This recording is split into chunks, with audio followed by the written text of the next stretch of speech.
아직 해가 뜨지 않은 새벽 5시 모든 것이 잠에 빠져 있을 때 박은정은 낡은 운동화를 끌며 도서관 문을 열었다. 운동화 밑창은 이미 한쪽이 뜯어져 테이프로 붙여놓은 상태였고 걸을 때마다 바닥에 스르륵 스치는 소리가 새벽의 정적을 깨뜨렸다. 39살의 몸은 늘 피곤에 젖어 있었다. 어깨는 구부정하게 굽어 있었고 허리에는 오래된 통증이 따라붙어 조금만 오래 서 있어도 찌릿한 아픔이 올라왔다. 그녀의 얼굴은 실제 나이보다 늙어 보였다. 눈가에는 깊은 주름이 패여 있었고 거친 일손 때문에 생긴 잔상처들이 손등 곳곳에 흩어져 있었다. 머리카락은 늘 단정히 뒤로 묶여 있었지만 염색할 여유가 없어 새치가 성성해 보였다. 오늘도 늦으면 안 돼.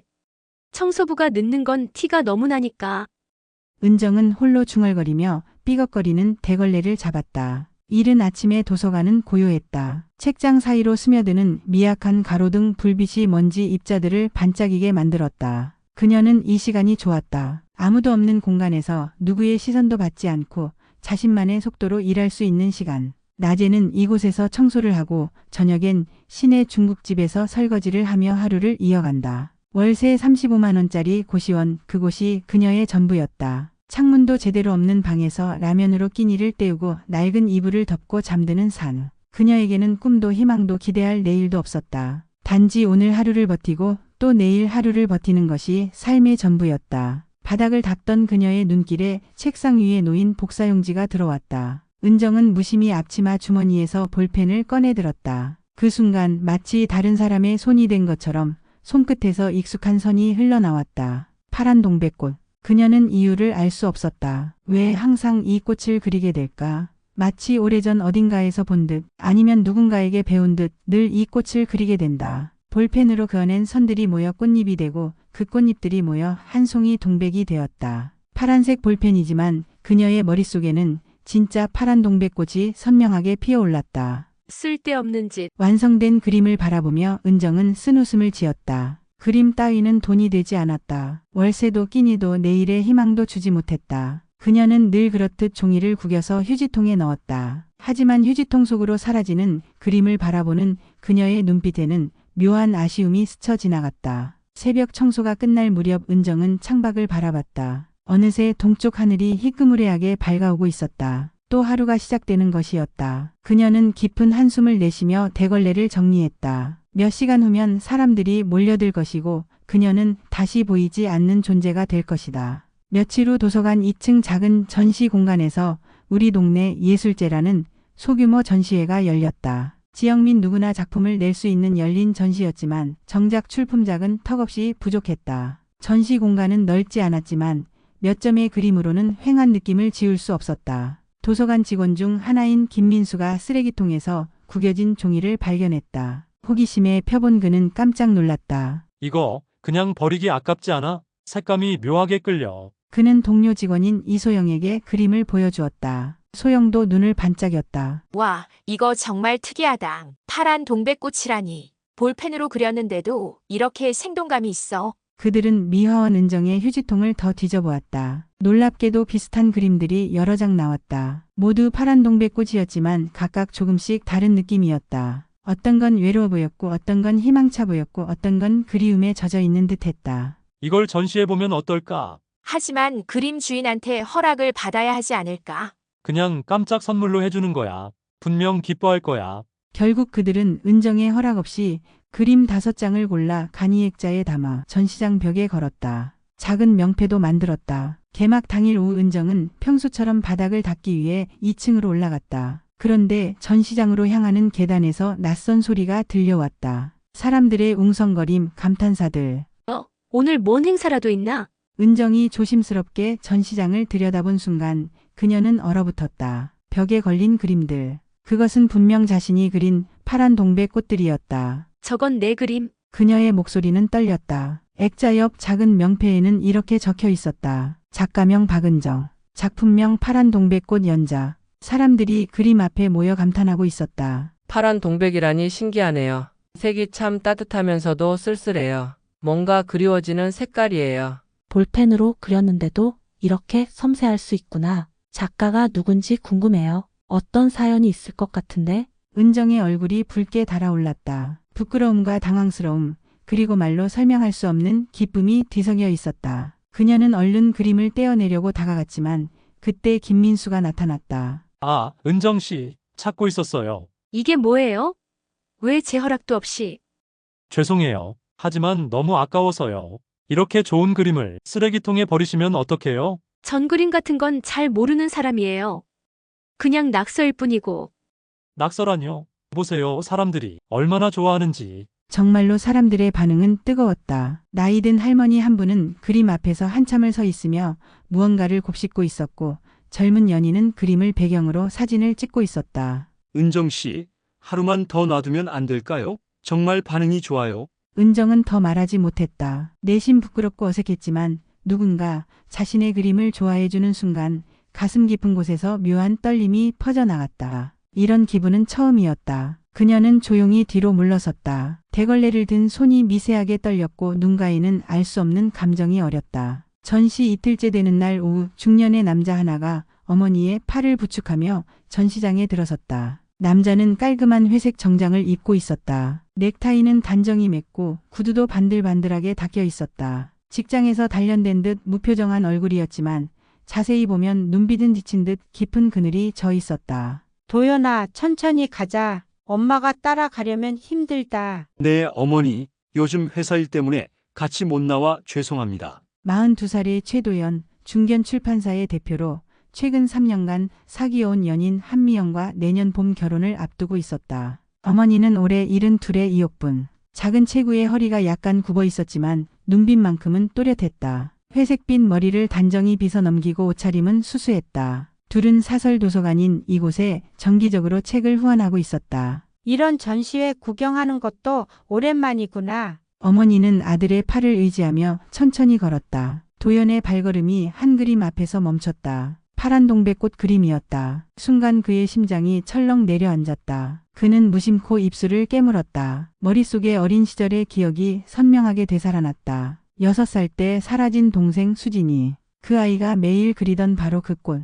파란 동백꽃. 수진이는 특이한 아이였다. 다른 아이들이 빨간 장미나 노란 해바라기를 그릴 때 수진이는 항상 파란 동백꽃을 그렸다. 처음에는 어른들이 파란 동백은 없다며 웃었지만 수진이는 고집스럽게 파란색 크레파스로 동백꽃을 그려댔다. 오빠, 파란 동백꽃은 정말 예뻐. 언젠가 진짜로 피어날 거야. 그 앙증맞은 목소리가 도연의 귓가에 생생하게 들려왔다. 옆에 있던 어머니도 숨을 죽였다. 그녀 역시 그 그림을 보는 순간 온몸이 얼어붙었다. 도연아, 저건 내 동생 그림이야. 어머니의 목소리는 떨리고 있었다. 엄마가 틀렸을 리 없다. 저 그림은 우리 수진이가 그리던 그 꽃이야. 도연과 옥부는 떨리는 마음을 진정시키고 도서관장을 찾아가 파란 동백꽃 그림의 작가가 누구냐고 물었다. 도서관장은 전시회 담당자 김민수를 통해 도서관에서 청소를 하는 박은정이 그린 그림이라는 것을 알아내고 도연에게 사실을 알려준다. 이튿날 도연은 은정이 일하는 시간에 맞춰 도서관에 갔다. 은정은 평상시처럼 묵묵히 책장을 닫고 있었다. 저기 실례합니다. 은정은 뒤를 돌아보았다. 며칠 전 전시장에서 본 남자였다. 네. 혹시 시간이 되시면 잠깐 말씀드릴 게 있는데요. 은정은 망설였다. 그녀에게는 다른 사람과 개인적인 이야기를 나누는 것 자체가 낯선 일이었다. 저 일하는 중이라서요. 오래 걸리지 않을 거예요. 정말 중요한 이야기입니다. 도연의 목소리에는 간절함이 묻어 있었다. 은정은 어쩔 수 없이 고개를 끄덕였다. 그들은 도서관 구석의 조용한 테이블에 앉았다. 도연은 한참 동안 말을 꺼내지 못했다. 어떻게 시작해야 할지 몰랐다. 혹시 자신이 너무 성급한 판단을 하는 것은 아닐까? 혹시 어린 시절 시장에서 길을 잃은 기억이 있으십니까? 조심스럽게 묻는 그의 목소리에는 간절함이 묻어났다. 은정의 표정이 굳어졌다. 갑자기 왜 그런 걸 물어보시는지. 죄송합니다. 사실 저희 가족이 오래전에 여동생을 잃어버렸거든요. 그런데 당신의 그림을 보니까 너무 비슷해서. 은정은 고개를 저었다. 그녀의 눈빛이 차가워졌다. 저는 평생 고아로 살았어요. 그녀의 목소리는 담담했지만 그 속에는 깊은 상처가 배어 있었다. 고아원에서 자랐고 18살에 나와서 지금까지 남의 집 청소하고 설거지하는 게 제 전부입니다. 가족이라는 게 뭔지도 모르고 살았어요. 은정의 두 눈은 깊은 체념으로 젖어 있었다. 누군가 자신을 찾으리라는 기대 따위 일찌감치 접어버린 삶이었다. 잘못 보신 겁니다. 저 같은 사람이 누군가의 가족일 리 없어요. 그 말에는 자신에 대한 포기와 절망이 녹아 있었다. 도연은 아무 말도 잇지 못했다. 하지만 마음 깊은 곳에서는 점점 더 확신이 자라나고 있었다. 그는 복잡한 심정으로 은정을 바라봤다. 정말 아무것도 기억나지 않으세요? 기억할 게 뭐가 있겠어요. 은정이 자리에서 일어섰다. 저는 일해야 합니다. 시간 내주셔서 감사하지만 정말 잘못 생각하신 것 같아요. 그녀는 다시 대걸레를 들었다. 하지만 그녀의 손은 미세하게 떨리고 있었다. 다음 날 은정이 일을 하고 있을 때였다. 옥분이 무언가를 들고 찾아와 은정에게 말을 걸었다. 도연이한테 들었어요. 아가씨가 여기서 일한다고. 옥분의 목소리는 따뜻했지만 그 속에는 수십 년간 쌓인 그리움이 묻어 있었다. 옥분은 천천히 일어나며 낡은 상자를 내밀었다. 아가씨 이거 한번 열어봐요. 상자는 오래된 것이었다. 모서리가 해져 있고 여기저기 테이프로 붙인 흔적이 있었다. 은정은 받기를 망설였다. 저는 정말 아무것도. 은정이 망설이자 옥분이 상자를 열었다. 그 안에는 오래된 스케치북이 있었다. 표지는 바래고 모서리는 찢어져 있었지만 여전히 그때의 모습을 간직하고 있었다. 옥분이 스케치북을 펼쳤다. 첫 페이지에 서툰 글씨로 이렇게 적혀 있었다. 최수진. 그리고 그 밑에 어린아이가 그린 파란 동백꽃이 피어 있었다. 은정의 손이 떨렸다. 심장이 빠르게 뛰기 시작했다. 이건. 맞아. 이건 내가 6살 때까지 그린 그림들이야. 옥분의 목소리도 떨리고 있었다. 스케치북을 넘길 때마다 파란 동백꽃이 나타났다. 어떤 건 단순하게, 어떤 건 좀 더 정교하게. 하지만 모두 같은 파란색, 같은 모양의 동백꽃이었다. 은정의 눈에서 눈물이 흘러내렸다. 왜인지 모르지만 그 그림들이 낯설지 않았다. 마치 자신이 그린 것 같은 느낌이었다. 저는 그냥 아무것도 생각나지 않아요.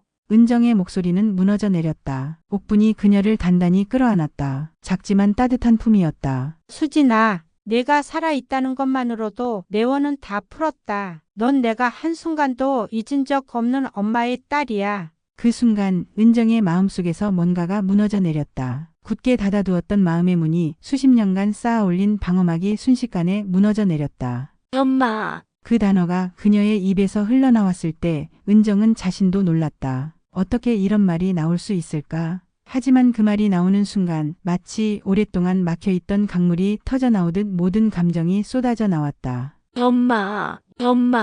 그녀는 옥분의 품에서 아이처럼 울었다. 33년간 쌓였던 외로움, 그리움, 그리고 사랑받고 싶었던 마음이 모두 눈물이 되어 흘러나왔다. 도연은 33년 전에 잃어버린 동생을 찾게 되었다는 사실을 약혼자인 미영이에게 얘기했다. 그런데 미영의 반응은 냉담했다. 도연 씨 정말 그 사람이 당신 동생이라고 생각해? 그녀는 단정한 정장 차림이었지만 표정은 경직되어 있었다. DNA 검사를 해봐야 확실하겠지만 만약 정말 동생이라면 우리 결혼 계획은 어떻게 되는 거야? 미영의 목소리에는 불안과 짜증이 섞여 있었다. 갑자기 부양가족이 하나 더 생기는 거잖아. 그것도 아무 기술도 없는 청소부를 우리가 신혼집 마련하려고 모은 돈으로 그 사람까지 책임져야 하는 거야. 미영아, 그래도 가족이잖아. 가족? 30년 넘게 떨어져 살았는데 무슨 가족이야. 이제 와서 나타나서 우리 인생을 복잡하게 만들면 어떡해? 도연은 말을 잇지 못했다. 미영의 말이 완전히 틀린 건 아니었다. 현실적으로 생각하면 부담이 될 수밖에 없었다. 더군다나 당신 어머니 건강도 안 좋으셔서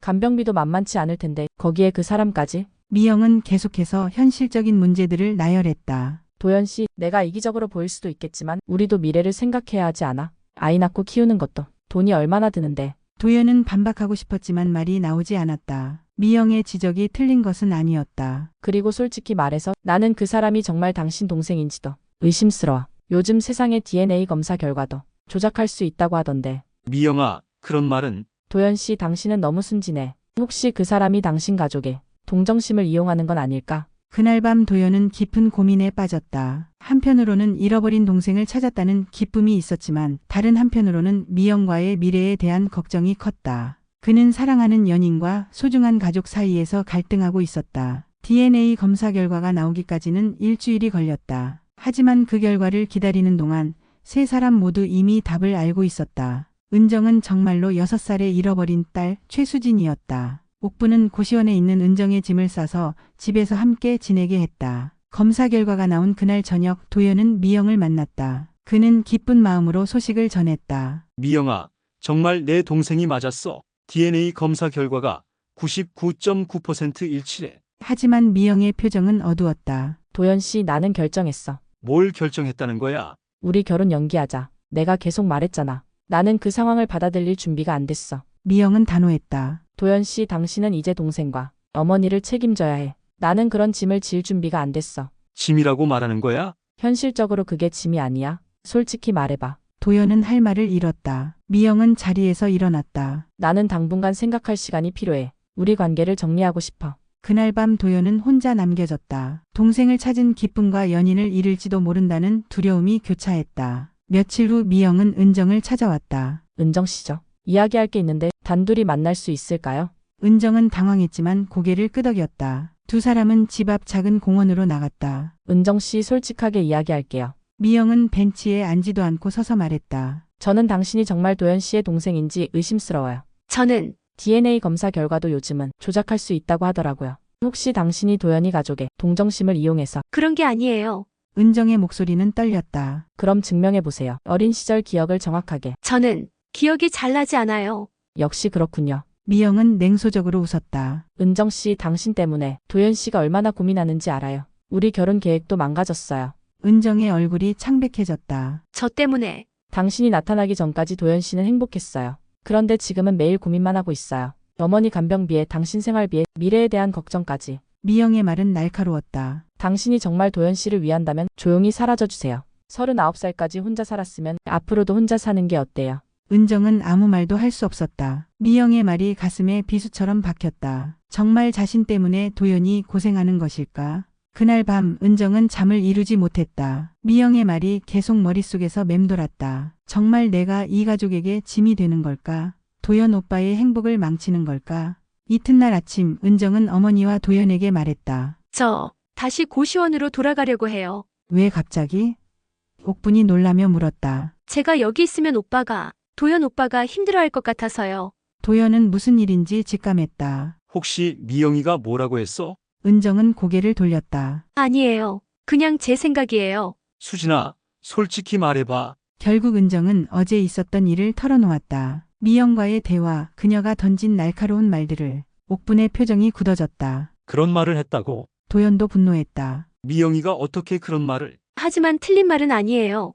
은정이 조용히 말했다. 저 때문에 오빠의 결혼이 틀어졌고 경제적 부담도 늘어났어요. 저는 그냥 혼자 사는 게 익숙해요. 수진아, 그런 말 하지 마. 도연이 동생의 손을 꼭 잡았다. 미영이는 현실적인 사람이야. 하지만 가족이 더 소중해. 내가 미영이한테 분명히 말할게. 그날 저녁 도연은 미영을 만났다. 미영아, 수진이한테 그런 말을 했다면서? 사실을 말한 것뿐이야. 사실? 내 동생을 사기꾼 취급하는 게 사실이야? 도연 씨, 냉정하게 생각해봐. 그 사람이 나타나고 나서 우리 사이가 어떻게 됐어? 결혼 계획도 다 틀어졌고. 그럼 우리 사이가 그 정도밖에 안 됐다는 거야? 도연의 목소리에 실망이 묻어났다. 나는 가족을 찾았어. 그것도 평생 그리워했던 동생을. 그런데 내가 그걸 축하해 주기는커녕 방해하고 있어. 방해가 아니라 현실적인 조언이야. 현실적이라는 핑계로 사람의 마음을 짓밟는 게 옳아? 도연은 깊은 한숨을 쉬었다. 미영아, 나는 결정했어. 수진이는 내 가족이야. 그걸 받아들일 수 없다면 우리는 여기서 끝인 것 같아. 미영은 차가운 표정을 지었다. 그럼 그렇게 해. 나는 그런 복잡한 가정사에 휘말리고 싶지 않으니까. 그렇게 3년간의 연애가 끝났다. 도연은 집에 돌아와 어머니와 은정에게 말했다. 미영이와 헤어졌어. 옥부는 안타까워했다. 도연아, 괜찮아? 3년이나 사귄 사이인데. 괜찮아, 엄마. 오히려 시원해. 도연은 담담했다. 진짜 사랑한다면 내 가족을 받아들였을 거야. 미영이는 나를 사랑한 게 아니라 안정적인 미래를 사랑했던 거야. 은정은 죄책감에 고개를 숙였다. 오빠, 저 때문에 아니야, 수진아. 내 덕분이야. 도연이 동생의 어깨를 토닥였다. 미영이와 헤어지고 나니까 깨달았어. 진짜 소중한 게 뭔지, 가족이 있다는 게 얼마나 큰 행복인지. 그날 저녁 세 사람은 함께 조용히 식사를 했다. 평범한 저녁 식사였지만 그 어느 때보다 의미 깊은 시간이었다. 옥분이 정성스럽게 차린 된장찌개와 김치, 계란말이. 은정에게는 오랫동안 잊고 있던 집밥의 맛이었다. 이제 더 이상 방해하는 사람은 없었다. 세 사람은 진정한 가족이 되어가고 있었다. 옥부는 은정에게 어린 시절 이야기를 들려주었다. 얼마나 예쁜 아이였는지, 얼마나 그림을 좋아했는지, 파란 동백꽃을 그릴 때 얼마나 행복해했는지. 넌 항상 말했어. 엄마, 파란 동백꽃은 세상에서 가장 예쁜 꽃이야 라고. 도연도 기억나는 것들을 이야기해 주었다. 둘이 함께 놀던 것, 수진이가 오빠를 따라다니던 것, 그림을 그려서 오빠에게 선물하던 것들. 넌 내가 학교에서 돌아오면 항상 새로 그린 그림을 보여줬어. 그때마다 오빠 이거 예쁘지? 라고 물었지. 은정은 그 이야기들을 들으며 조금씩 기억의 조각들이 되살아나는 것을 느꼈다. 완전히 선명하지는 않았지만 마치 안개 속에서 희미하게 보이는 풍경처럼 어렴풋한 감정들이 떠올랐다. 수진아, 이제 정말 우리 딸이구나. 은정의 눈에 또다시 눈물이 고였다. 수진이라는 이름이 이렇게 따뜻할 줄 몰랐다. 하지만 저는 여전히 박은정이에요. 33년을 그 이름으로 살았는데. 그럼 박은정도 좋고 최수진도 좋다. 중요한 건 이름이 아니라 내가 우리 곁에 돌아온 거야. 도연이 따뜻하게 미소 지었다. 수진아, 이제 정말 내 동생이라고 불러도 될까? 사실 어렸을 때부터 동생이 다시 돌아오길 간절히 바랐거든. 은정은 웃음을 터뜨렸다. 오랜만에 진심으로 웃는 것이었다. 6개월 후 지역 시립미술관의 작은 전시실에서 박은정 개인전. 파란 동백꽃이 피는 곳이 열렸다. 벽에는 은정이 새로 그린 20점의 작품이 걸려 있었다. 모두 파란 동백꽃이었지만 예전과는 다른 느낌이었다. 외롭고 쓸쓸했던 예전 그림들과 달리 이제 그녀의 동백꽃에는 희망과 사랑이 담겨 있었다. 개막식 날 많은 사람들이 몰려들었다. 도서관 직원들, 동네 주민들, 그리고 은정의 이야기를 신문에서 본 사람들까지. 정말 아름다운 이야기네요. 그림에서 사랑이 느껴져요. 이런 기적 같은 일이 정말 있구나.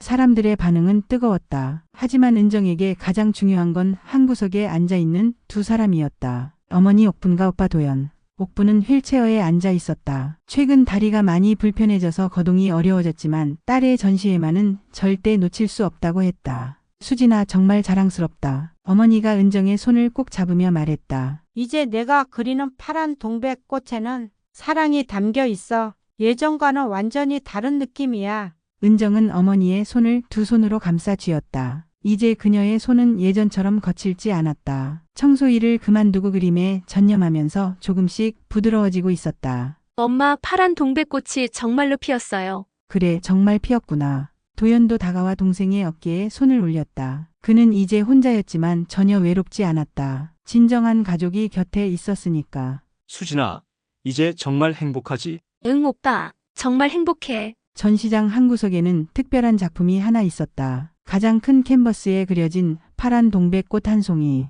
그런데 이 그림은 다른 그림들과 달랐다. 동백꽃 주변에 두 개의 작은 그림자가 있었다. 하나는 어린아이의 그림자, 다른 하나는 어른의 그림자였다. 작품 설명에는 이렇게 적혀 있었다. 기억의 꽃. 잊혀진 것은 사라진 게 아니라 마음 깊은 곳에서 피어날 때를 기다리고 있었다. 그날 저녁 전시회가 끝난 후 세 사람은 함께 집으로 돌아갔다. 옥부는 은정에게 어린 시절 가지고 놀던 인형을 주었다. 30여 년 동안 소중히 간직해온 것이었다. 이것도 너한테 돌려줘야지. 낡고 해진 곰돌이 인형이었다. 은정이 그것을 받아들었을 때 갑자기 선명한 기억이 떠올랐다. 그 인형을 안고 잠들던 밤들, 인형에게 비밀 이야기를 속삭이던 순간들. 곰돌이야. 그 이름이 자연스럽게 나왔다. 그래, 곰돌이야. 넌 그렇게 불렀어? 이제 은정은 더 이상 혼자가 아니었다. 고시원 대신 따뜻한 집이 있었고 라면 대신 정성스러운 집밥이 있었으며